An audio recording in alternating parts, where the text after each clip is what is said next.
Imagine spending years designing a bomber with a 17,000-kilometer range to strike America from Germany, only to end up with a suicide plane powered by an engine that was literally bombed out of existence. That's not a hypothetical. That actually happened. Welcome to the bunker. I'm Professor Von Blunder, and today we're diving into one of the most spectacular engineering nosedives in military history, Germany's Project C/F series. This is the story of how a nation went from "we're going to bomb New York with jet-powered supercarriers" to "let's strap suicide pilots into tiny rockets fueled by pure desperation and engines we can no longer build." It starts in 1942 when Daimler-Benz, a company famous for making trucks and tank engines, decided it was time to design aircraft. Not just any aircraft. They wanted to build a bomber big enough to carry another bomber across the Atlantic, drop it like a deadly baby, and let it blow up America. Ambitious? Absolutely. Realistic? Not even close. By 1945, this fever dream had mutated into 5 suicide rockets hanging from a carrier plane, each piloted by a doomed volunteer and powered by wishes. And the best part? The engine they chose had already been destroyed. Let's meet the genius behind this disaster. In late 1942, Daimler-Benz AG was happily making vehicles and engines for the German military. Trucks, tank parts, the occasional aircraft engine. Boring, reliable stuff. Then the Reich said, "Hey, you know what we need? A way to bomb America." And Daimler-Benz said, "Sure, we've never designed a plane before, but how hard could it be?" Enter Fritz Nallinger and Erich Ubelacker, the engineers in charge, and Kurt Tank from Focke-Wulf, the superstar designer brought in to make sure this actually worked. Tank's job was simple: design a bomber capable of flying from Germany to the United States or deep into the Soviet Union without refueling. No pressure. By spring 1943, they had the Project AI and Project A2 ready. The Project AI was the carrier, a massive jet-powered mothership with a wingspan so huge it made commercial airliners look like toys. 17,000 kilometers of range. Jet engines. Pure science fiction. Underneath this beast hung the Project A2, a smaller twin-engine jet bomber. Think of it like an Uber for bombers, except the Uber is also a bomber, both are jets, and neither of them exist yet. The A2 sacrificed fuel tanks for a bigger bomb load and 2 powerful BMW 018 jet engines. In military engineering terms, that means they crammed as much explosive weight as possible into a plane held together by hope and untested technology. It was brilliant. It was ambitious. It was also completely impossible. The components didn't exist. The engines were prototypes. The materials were unavailable. And the projected production date, 1947. The war would be over by then, possibly twice. So instead of scrapping the whole thing like a sane person, they doubled down. The Project A was shelved, and its research was funneled into the Project B, because when your plan doesn't work, the obvious solution is to make it smaller and worse. The Project B was born from denial. The engineers looked at the Project A, saw that it required materials and engines that didn't exist, and thought, what if we just made it worse?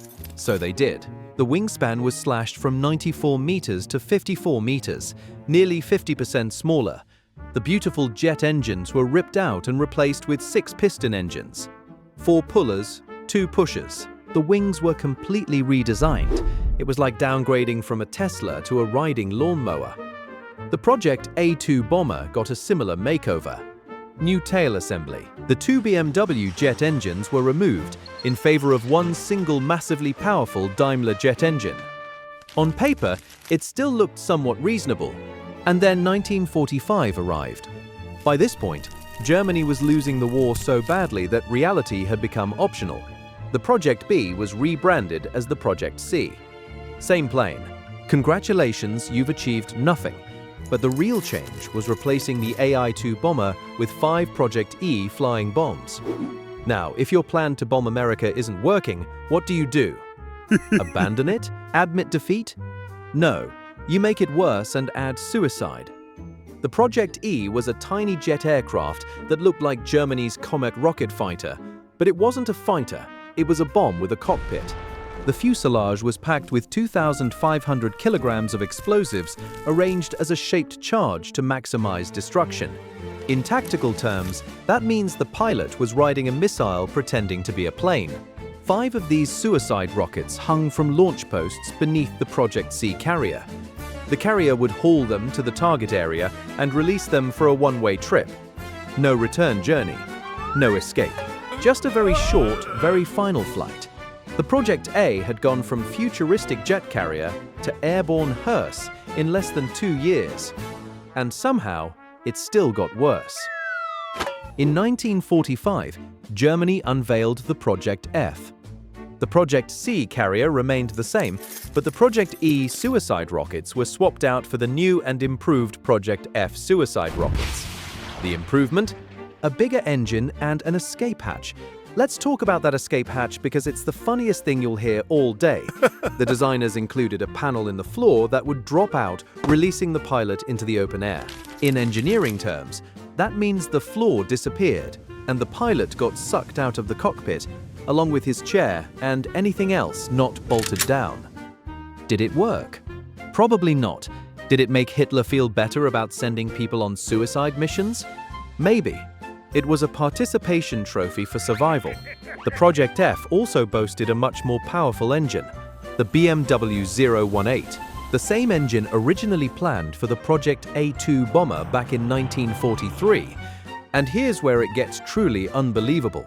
In late 1944, BMW's facilities where the 018 was being tested were obliterated by Allied bombing. The engine program was destroyed, gone, vaporized.